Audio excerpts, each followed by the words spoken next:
Nos destaques do Panorama CBN de hoje, eu conto para você que saiu o dado mais importante para a nossa economia. O PIB cresceu 0,4% no terceiro trimestre de 2022. Mas esse crescimento não significa necessariamente que a economia brasileira está decolando. Na educação, após reclamação de reitores, governo Bolsonaro recua e devolve o dinheiro que foi bloqueado das contas das universidades. E na Copa do Mundo do Catar, mais uma zebra e um resultado surpreendente. Japão vence a Espanha e vai para as oitavas de final, e a Alemanha, mesmo vencendo, fica de fora das oitavas de final do torneio. Panorama CBN. Olá para você que está ouvindo o Panorama CBN, eu sou a Juliana Prado e vou te contar em menos de 30 minutos tudo o que foi notícia nesta quinta-feira, dia 1º de dezembro de 2022. E eu começo o episódio de hoje diferente, eu vou falar sobre economia porque hoje saiu um dado do IBGE muito importante para medir aí os rumos da economia do nosso país. Eu estou me referindo ao PIB, ele mostra para onde a nossa economia está andando. E o resultado divulgado pelo IBGE foi o seguinte: o Produto Interno Bruto do Brasil cresceu 0,4% no terceiro trimestre de 2022. Esse crescimento é tímido e significa que a economia brasileira, na verdade, desacelerou na comparação com o segundo trimestre deste ano, quando registrou um crescimento de 1,2%. Em relação ao mesmo trimestre do ano passado, o PIB cresceu 3,6%. Então, fazendo uma comparação com o mesmo período de 2021, o acumulado do ano foi de 3,2%. Apesar dessa perda de fôlego no ritmo da economia, essa é a quinta alta consecutiva do indicador. Mesmo com esse resultado que não foi lá essas coisas, o PIB chegou ao maior patamar da série histórica que foi iniciada em 1996 e ficou 4,5% acima do patamar pré-pandemia, que foi registrado no quarto trimestre de 2019. E aí você deve estar se perguntando o que motivou esse pequeno crescimento da economia nesse terceiro trimestre. Então, foi o setor de serviços, que cresceu 1,1%. Outro fator importante que contribuiu também para isso foi o consumo das famílias, que aumentou 1%. Esse consumo foi influenciado principalmente pela melhora do mercado de trabalho e os incentivos do governo federal, como a antecipação do 13º salário. E quem explicou isso direitinho foi a Rebeca Palles, que é coordenadora de contas nacionais do IBGE. Apesar da política monetária contracionista, a gente já tem os juros, a taxa Selic aumentando há algum tempo, em várias reuniões do Copom. Outros fatores influenciaram positivamente e impulsionaram a despesa de consumo das famílias nesse terceiro trimestre, como, por exemplo, a melhoria no mercado de trabalho, a desaceleração da inflação em 12 meses, o crescimento do crédito voltados às pessoas físicas, além da desoneração fiscal e dos auxílios governamentais, como o Auxílio Brasil, o Auxílio Caminhoneiro e o Auxílio Taxista. Outro setor da economia que registrou um crescimento foi a indústria. O crescimento desse indicador foi de 0,8%. Mas, na contramão, a agropecuária recuou 0,9% após 3 trimestres com taxas positivas. O setor tem uma queda acumulada de 1,5% no ano. O economista Joel Sampaio explicou que a queda na produção de cana-de-açúcar e mandioca influenciou nesse resultado. Um resultado principalmente ocasionado por uma queda da produção da cana-de-açúcar e de outras safras que explicam e que são importantes nesta época do ano para o resultado da agropecuária. Mas apesar desse resultado, o resultado do PIB é positivo, fechando aí um ano com uma expectativa de crescimento em torno de 2,7%, 2,8%. No setor externo, tanto as exportações de bens e serviços quanto as importações de bens e serviços tiveram uma expansão em relação ao segundo trimestre de 2022. Bom, depois da divulgação desse resultado, o Ministério da Economia disse que o crescimento de 0,4% do PIB trimestral mostra que o país continua em uma trajetória de recuperação do crescimento. Provavelmente deve ter passado a seguinte questão na sua cabeça, tá? E agora, qual vai ser aí a previsão da nossa economia para 2023? Claro que durante a programação da CBN a gente falou sobre esse assunto. A nossa comentarista de economia da CBN e colunista do jornal Globo, a Miriam Leitão, explicou que o ano de 2023 já vai começar com um ritmo menor de crescimento. Então, o ano já começa com as previsões negativas. Claro que isso pode mudar ao longo do tempo, depende de muita coisa, depende do mundo inteiro, depende de como o novo governo vai agir, enfim, você pode mudar esse quadro, mas a previsão é que o ano que vem começa com um ritmo menor de crescimento, mas principalmente o que está mostrado nessas previsões é o Natal mais magro, da mesma forma que foi um Black Friday magro, o Natal pode ser mais magro, né, por causa daquelas antecipações do 13º. Então, muita gente não vai ter o 13º. O setor privado vai ter, setor privado do mercado formal vai ter. Então, tem ainda o efeito do 13º, que sempre faz bombar as compras de final de ano, também o Natal, a vontade de dar presente e tal. Mas o que eles estão achando é que o setor que a economia vai ficar estagnada nesse quarto, está ficando estagnada nesse quarto trimestre. E o mercado financeiro, como é que reagiu a esse crescimento tímido? Então, reagiu de forma negativa. A Bolsa de Valores de São Paulo encerrou o dia de hoje em baixa de 1,34% aos 110.982 pontos. No mercado de câmbio, o dólar comercial também fechou com uma leve queda de 0,09%, cotado a R$ 5,197. Já o euro fechou o dia com uma alta de 0,96% aos R$ 5,468. Aproveitando que eu estou falando de economia, eu vou trazer uma informação muito útil para você que usa o Pix. O Banco Central atualizou hoje as regras sobre os limites de valor para as transações feitas por meio do Pix. E uma das mudanças foi o fim da obrigação de limite por transação, mantendo-se agora apenas o limite por período de tempo. Nesse caso, explicando melhor para você, as regras para alteração dos limites a pedido dos clientes continuam.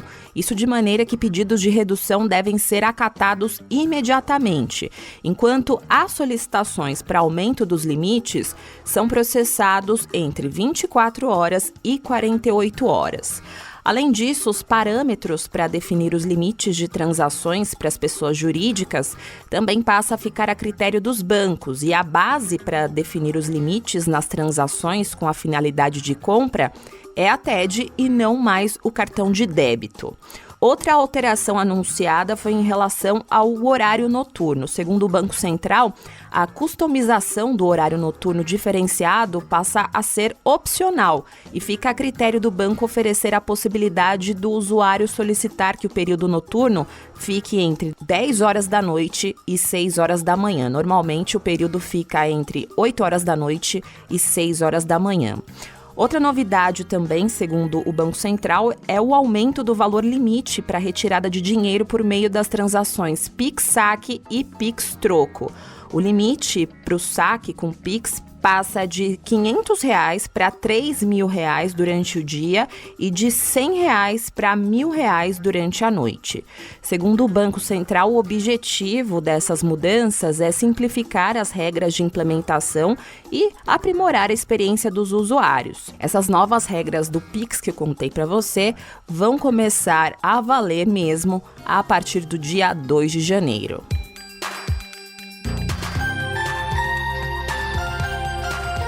Agora eu vou retomar para você um assunto que você acompanhou aqui essa semana no Panorama CBN, que é em relação àquele bloqueio que o Ministério da Educação fez nas contas das universidades. Pelos relatos dos reitores que você ouviu aqui, as universidades não teriam dinheiro para questões básicas, como o pagamento das contas de água, luz e também limpeza. E depois de tanta repercussão negativa, o governo Bolsonaro recuou novamente desse corte do orçamento das universidades e voltou a liberar esse dinheiro para as instituições no fim da manhã dessa quinta-feira. Relembrando para você rapidamente essa história, caso você tenha perdido, na última segunda-feira, no meio do Jogo do Brasil, as universidades federais reclamaram de um bloqueio de mais de 340 milhões de reais nas contas das instituições, o que inviabilizaria o pagamento de despesas nessa reta final do ano. No total, o corte no orçamento da educação foi de cerca de 1,4 bilhão de reais, sendo quase 400 milhões somente nas universidades. A Andifes, que é a entidade que reúne os reitores das universidades federais, confirmou essa devolução dos valores, mas disse que vai seguir atenta aos riscos de novos cortes e bloqueios e que vai manter o diálogo com todos para a construção de um orçamento e políticas necessárias para a manutenção e o justo financiamento do ensino superior público. Vou contar para você agora como foi o dia da transição de governo. Como sempre, muitas coisas acontecendo ao mesmo tempo, mas eu vou destacar aqui para você a reunião que o presidente eleito Lula fez com as centrais sindicais. Nesse encontro, Lula se comprometeu com pautas apresentadas pelos movimentos, como a política de aumento real do salário mínimo e uma nova reforma trabalhista ou reforma sindical. Participantes dessa reunião disseram para nossa repórter em Brasília, Gabriela Echenique, que o presidente eleito não se comprometeu com datas, mas garantiu que esses temas são prioridades do governo. As centrais sindicais não pedem a revogação da reforma trabalhista, mas querem a edição de um novo texto que abarque os trabalhadores por aplicativo e que também reveja pontos da atual reforma. Os sindicatos defendem, nesse caso, por exemplo, o fim do contrato de trabalho intermitente e o fim da negociação individual, ou seja, aquela entre empresa e trabalhador sem a participação do sindicato. As centrais também querem a volta da homologação da rescisão do contrato para os trabalhadores, porque a reforma trabalhista desobrigou as empresas a homologarem as rescisões junto aos sindicatos em alguns contratos. O presidente do Sindicato dos Metalúrgicos do ABC, Moisés Selegres, saiu dessa reunião otimista e disse que houve um comprometimento do presidente eleito com pautas consideradas prioritárias para a área. A resposta do presidente é o compromisso de colocar na pauta do governo o que as centrais sindicais trouxe aqui como preocupações, né? Então, nós saímos com o entendimento que vai ter uma agenda de conversas e reiterar que a gente quer envolver empresários, quer envolver governo e trabalhadores para que a gente possa construir de maneira conjunta isso. E os sindicatos são unânimes, eles não defendem a volta do imposto sindical, mas reconhecem que precisa haver uma forma de custeio dos sindicatos. Eles defendem uma forma voluntária que seja definida por assembleia, mas ainda não há detalhes sobre isso. Agora eu vou fazer uma pausa no noticiário para contar para você um recado do patrocinador deste podcast. Ter autonomia financeira e poder conduzir as suas finanças do seu jeito, da melhor forma possível, é fundamental nos dias de hoje para todas as pessoas físicas e jurídicas. Isso significa ter liberdade de escolher benefícios personalizados e as melhores ofertas para o seu perfil financeiro. E é isso que possibilita o Open Finance ou Sistema Financeiro Aberto. Nesse sistema, o cliente escolhe com que instituição compartilhar os seus dados. Isso de forma segura para ter muito mais benefícios à sua disposição. E tudo isso de graça. O Banco BV utiliza os dados coletados no Open Finance para fornecer a seus clientes recomendações que ajudam a tomar decisões de forma inteligente. É possível, por exemplo, ajudar os clientes a entender gastos que estão desbalanceados, oportunidades de formas de crédito mais baratas e muito mais. Quer saber mais informações? Acesse bv.com.br ou siga o banco nas redes sociais no @BancoBV. Panorama CBN. Voltando ao noticiário, hoje é uma data muito importante para a saúde. Hoje é dia 1º de dezembro, que é o Dia Mundial da Luta contra a AIDS. Justamente nessa data, o Ministério da Saúde lançou hoje uma campanha de conscientização voltada ao público jovem, de 15 a 24 anos, especialmente o masculino. Isso porque, na última década, houve um aumento de 45% na detecção da doença em rapazes entre 15 e 19 anos e de 26% na faixa entre 20 e 24 anos. Estimativas do Ministério da Saúde mostram que 960 mil pessoas viviam com HIV no Brasil em 2021. Nesse mesmo ano, foram detectados 40 mil novos casos de HIV e 35 mil de AIDS. Cerca de 727 mil pacientes estão, neste momento, em tratamento. Sobre esse assunto, ouvimos durante a programação da CBN a infectologista Ana Helena Germoglio. Ela disse que o principal desafio agora é conscientizar as pessoas, principalmente os jovens, para o uso de preservativo e busca por testagem. Utilizar profilaxia quando for indicado, mas a gente precisa tirar essa doença debaixo do tapete, né? Não é uma doença para ficar escondida, nem ser comentada como fofoca. Então a gente precisa tornar essa doença uma doença comum, igual qualquer outra, como qualquer outra doença crônica, e alertar que a gente tem prevenção, a prevenção é eficaz, e em caso de paciente diagnosticado com HIV, quanto mais precoce o paciente inicia o seu tratamento, melhor vai ser a sua resposta e melhor vai ser a sua qualidade de vida logo depois do diagnóstico. Ainda conforme o boletim epidemiológico de HIV/AIDS, que foi divulgado hoje pelo Ministério, a taxa de detecção de HIV em grávidas aumentou 30% nos últimos 10 anos, passando de 2,3 para 3 casos a cada 1.000 gestantes.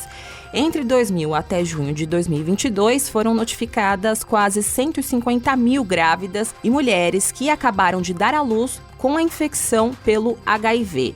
Apesar do aumento de grávidas infectadas, houve uma queda de 66% na detecção da AIDS em menores de 5 anos nos últimos 10 anos, passando assim de 3,4 casos a cada 100 mil habitantes em 2011 para 1,2 em 2021. Agora eu vou levar você lá para o Paraná porque tenho informações sobre o deslizamento de terra que aconteceu em uma rodovia próxima a Guaratuba, que é uma cidade que fica no litoral do Paraná. Depois de 50 horas de buscas, as equipes de resgate chegaram na manhã de hoje na área onde há carros soterrados pelo deslizamento na BR-376. Agora, o Corpo de Bombeiros estima que o número de possíveis desaparecidos pode ser menor do que os 30 previstos anteriormente. O governo estadual disse que a nova estimativa leva em consideração dados como a redução de veículos encontrados em relação às projeções iniciais. Até agora, os números da tragédia permanecem em 2 corpos retirados do local e 6 pessoas resgatadas, uma delas com ferimentos.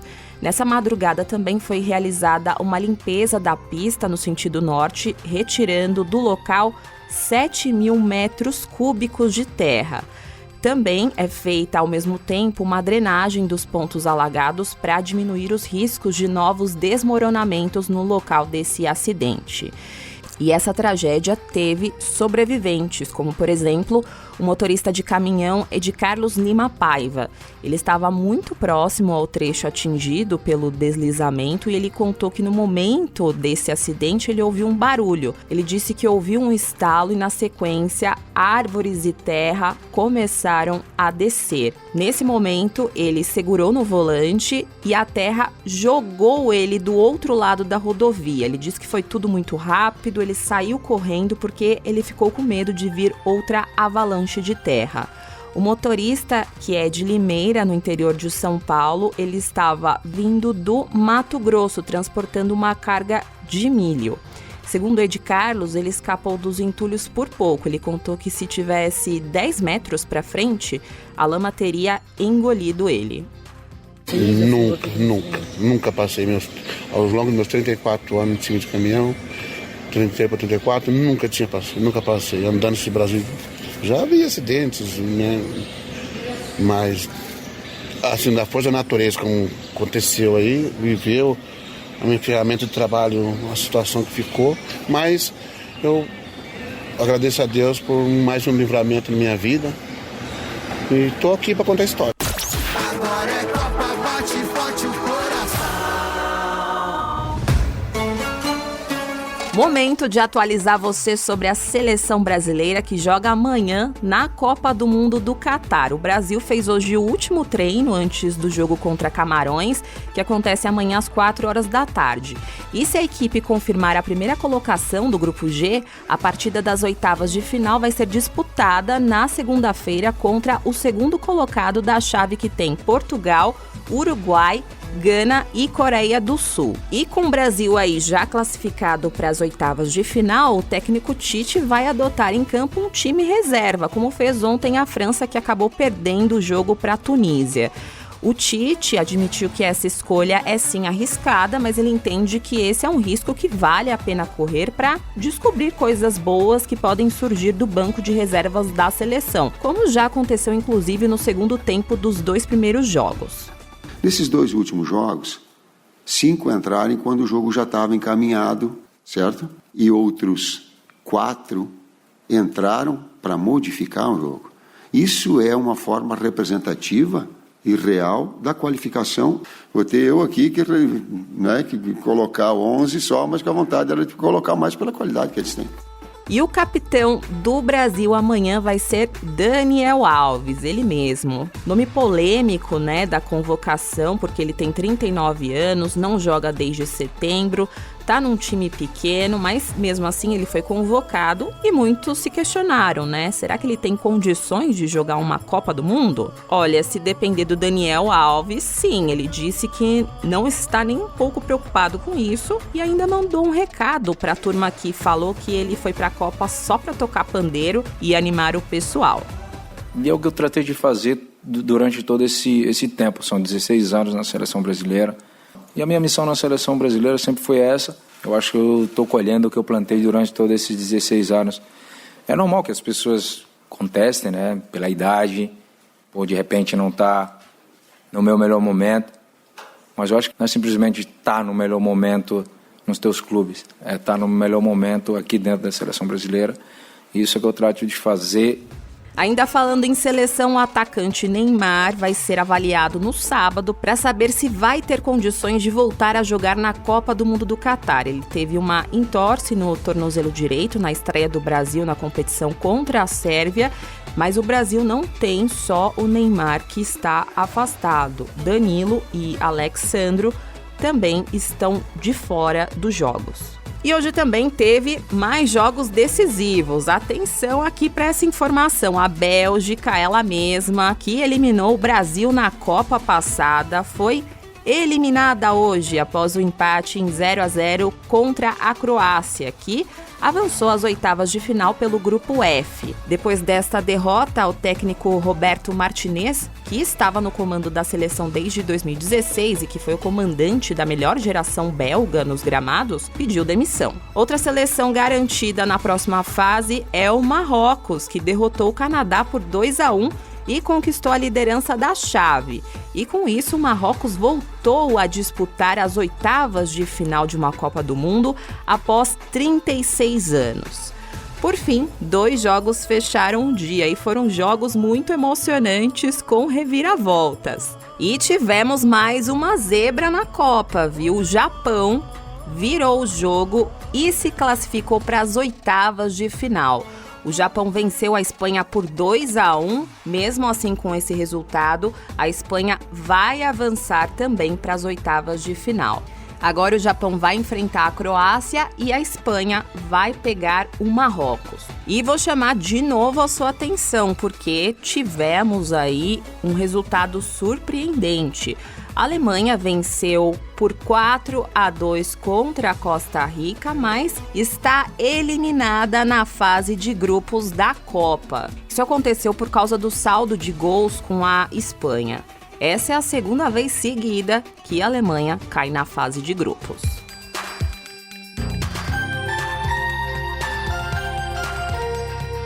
Agora eu vou indo nessa, muito obrigada pela companhia de hoje. O roteiro dessa edição foi escrito por mim, a montagem e a sonorização são do Daniel Mesquita, o Dom.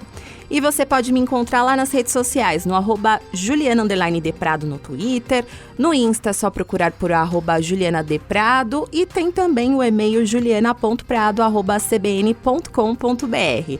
E eu aproveito para agradecer novamente vocês que estão marcando o meu perfil e o perfil da Bianca na retrospectiva do Spotify. Por esse motivo eu agradeço demais a companhia diária, vocês realmente são super fiéis. E não se esqueça que amanhã tem a edição da manhã do Panorama CBN a partir das 7 horas da manhã com a Bianca Santos, combinado? Beijos pra você e até mais!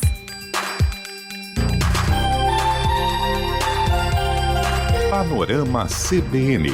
As principais notícias do dia em menos de meia hora.